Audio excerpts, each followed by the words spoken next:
You see, even though biological sciences have progressed so well, and done so well in really working out the nitty-gritty, there are some areas where they have, in a way, kind of fuzzed the answer. This is it. One area is this. You see, the idea that everything is happening mechanically in your body and there is no coordinating faculty is what the modern biologists would subscribe to.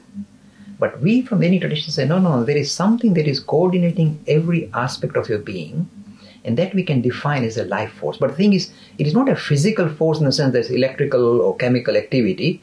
The force I'm talking about is, if you like, something that is very complex.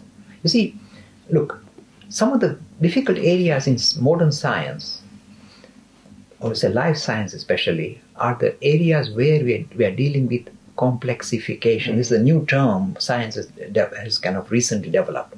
Complexification. When there are lots of things interacting, for example, acting and interacting in a non-linear manner, means this thing doesn't create this, they both interact and produce something quite out of the ordinary. This is called complex phenomena. Whenever you have this kind of complexification that you want to explore in science, science puts the hands up saying we don't know how to analyze it. It's not non-analytic. You can't analyze it anymore. This is modern science. Recognizes its limitation when it's dealing with complex phenomena, and life is certainly a complex phenomena. So the workings of different part of the body, how well they are coordinated, who does that? It is actually, even though modern science would try and forbid off saying we don't want to discuss it even, there's nothing, it's just individual cells interacting.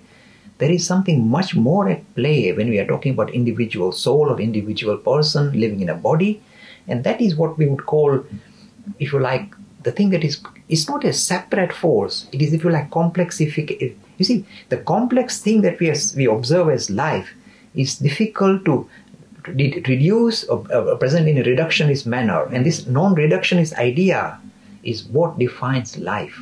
So it will always remain a puzzle. There will be no clear-cut analytic answer regarding what is life or what is coordinating faculty that you possess.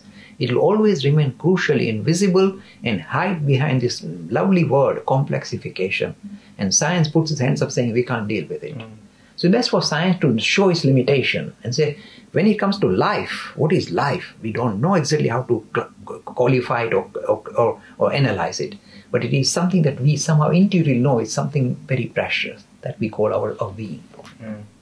Okay, that's very interesting.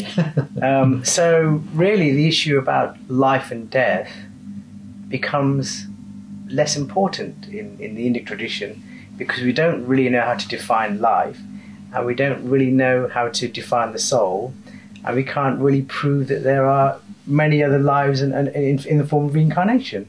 That's a very interesting way of looking at that. You see, the thing is that the fact that we can't define it doesn't mean that we are basically washing our hands of it. To the contrary, it's saying that this is so intriguing that our normal faculty is not able to get a grip on it. That's what we are saying. So it's remaining crucially invisible.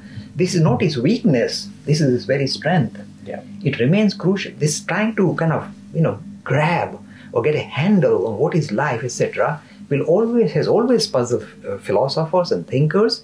It will continue to puzzle all of us until we come to the nitty-gritty, and until we kind of transcend, if you like, the limited vision we have regarding reality using our rational faculties, and fall back on this something that is experiential.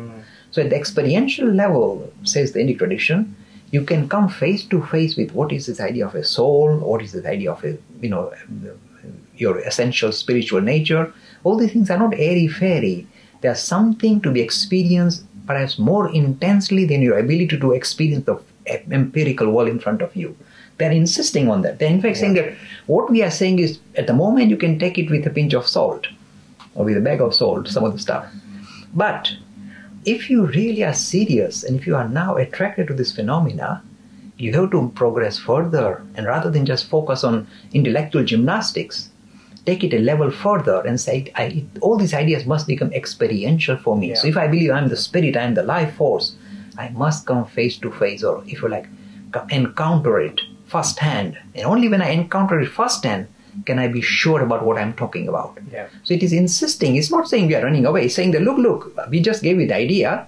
But if you want to really verify it, You need to put your, if I can use the word, suppose you want to verify there is electricity in the plug, you need to put your finger in it and experience it for yourself. And you say, yeah, my hair is standing up now. Yeah. So this is what I'm suggesting. I'm saying this is not something you are running away from. We are embracing it, saying that this is the beginning of a spiritual journey. So you are in a way kind of thrilled by the whole idea, but the real thrill comes when you actually experience it for yourself. It has to be first-hand.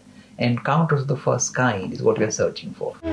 Free e-learning course in Hinduism. To register, please visit www.hindu-academy.com.